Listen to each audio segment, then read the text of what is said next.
మత్తయి సువార్త 6వ అధ్యాయము. మనుషులకు కనబడవలనని వారి ఎదుట మీ నీతి కార్యము చేయకుండా జాగ్రత్తపడుడి. లేని ఎడల పరలోకమందున్న మీ తండ్రి యొద్ద మీరు ఫలము పొందరు. కావున నీవు ధర్మము చేయనప్పుడు మనుషుల వలన ఘనత నొందవలనని వేషధారులు సమాజ మందిరములలోను వీధులలోను చేయులాగున నీ ముందర బూర ఊదింపవద్దు. వారు తమ ఫలం పొందియున్నారని నిశ్చయంగా మీతో చెప్పుచున్నాను. నీవైతే ధర్మం చేయనప్పుడు నీ ధర్మం రహస్యంగా నుండు నిమిత్తము నీ కుడి చేయి చేయునది నీ ఎడమ చేతికి తెలియకుండవలెను. అట్లయితే రహస్యమందు చూచు నీ తండ్రి నీకు ప్రతిఫలం ఇచ్చును. మరియు మీరు ప్రార్థన చేయనప్పుడు వేషధారుల వలె ఉండవద్దు.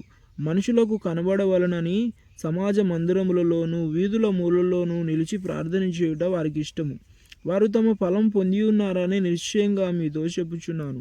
నీవు ప్రార్థన చేయనప్పుడు నీ గదిలోనికి వెళ్ళి తలుపు వేసి రహస్యమందున్న నీ తండ్రికి ప్రార్థన చేయము.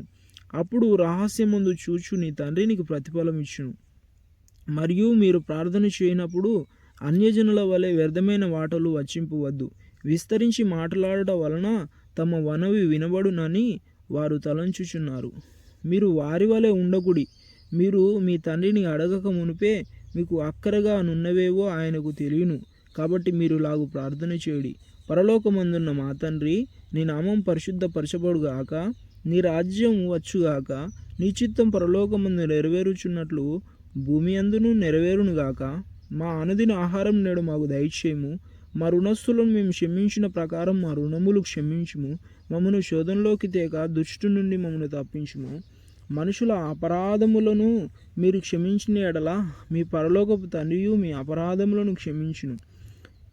మీరు మనుషుల అపరాధములను క్షమింపకపోయిన ఎడల మీ తండ్రియు మీ అపరాధములను క్షమింపడు. మీరు ఉపవాసం చేయనప్పుడు వేషధారుల వలె దుఃఖముకులై ఉండకుడి. తాము ఉపవాసం చేయుచున్నట్టు మనుషులకు కనబడవలనని వారు తమ ముఖములను వికారం చేసుకుందురు. వారు తమ ఫలం పొంది ఉన్నారని నిశ్చయంగా మీతో చెప్పుచున్నాను.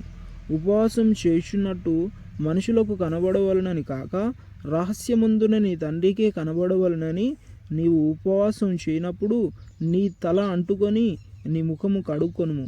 అప్పుడు రహస్యమందు చూచుచున్న నీ తండ్రి నీకు ప్రతిఫలం ఇచ్చును. భూమి మీద మీ కొరకు ధనం కూర్చుకొనవద్దు. ఇక్కడ చిమ్మటియు తుప్పును తినివేయును, దొంగలు కన్నం వేసి దొంగిలెదరు. పరలోకమందు మీ కొరకు ధనము కూర్చుకొనడి. అతడి చిమ్మటి అయినను తుప్పైనను దాన్ని తినివేయదు, దొంగలు కన్నం వేసి దొంగిలరు. నీ ధనం ఎక్కడ నుండునో అక్కడనే నీ హృదయం ఉండును. దేహమునకు దీపము కన్నే గనక నీ కన్ను తేటగా యుండిన ఎడల నీ దేహమంతయు వెలుగుమయమై ఉండును. నీ కన్ను చెడ్డదైతే నీ దేహమంతయు చీకటిమయమై ఉండును. నీలోనున్న వెలుగు చీకటి అయి ఉండిన ఎడల ఆ చీకటి ఎంతో గొప్పది. ఎవడునూ ఇద్దరు యజమానులకు దాసుడుగా నుండనేరడు. అతడు ఒకని దేశించి ఒకని ప్రేమించును, లేదా ఒకని పక్షముగా నుండి ఒకని తృణీకరించును. మీరు దేవునికిని సిరికిని దాసులుగా నుండనేరరు.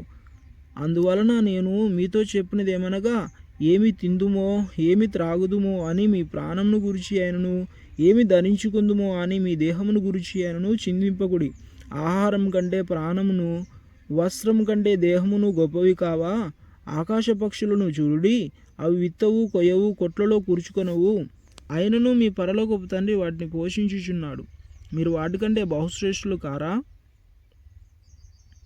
మీలో ఎవడు చింతించడం వలన తన ఎత్తుమూరడు ఎక్కువ చేసుకొనగలడు?